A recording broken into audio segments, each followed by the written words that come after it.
السلام علیکم۔ آج کی بہت ہی خوبصورت حدیث کے ساتھ حاضر ہوں۔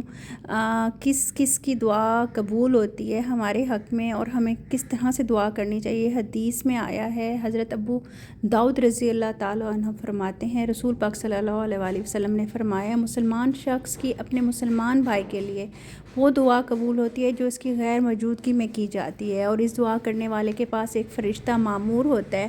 جب وہ اپنے بھائی کے لیے دعائے خیر کرتا ہے تو وہ مامور فرشتہ آمین کہتا ہے، سبحان اللہ، اور کہتا ہے اے مثل تمہارے لیے بھی ہو، مطلب کہ تم جو اس کی خیر کے لیے دعا کر رہے ہو، اللہ تعالیٰ تمہارے حق میں بھی وہ دعا قبول فرمائے، سبحان اللہ۔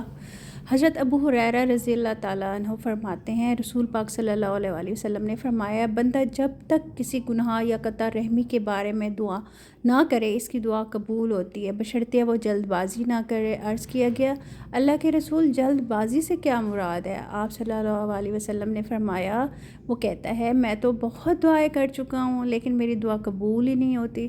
اس صورت میں حال میں وہ مایوس ہو جاتا ہے اور دعا کرنا چھوڑ دیتا ہے۔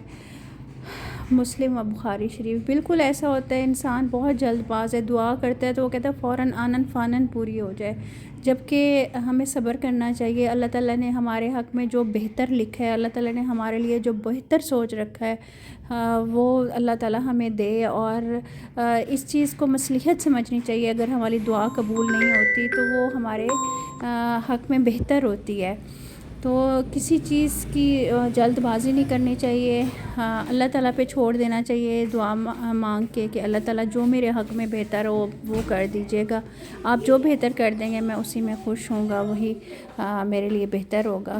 اللہ تعالیٰ سب کو اپنی امان میں رکھے، اللہ تعالیٰ سب کو اپنی رحمت میں رکھے، آمین۔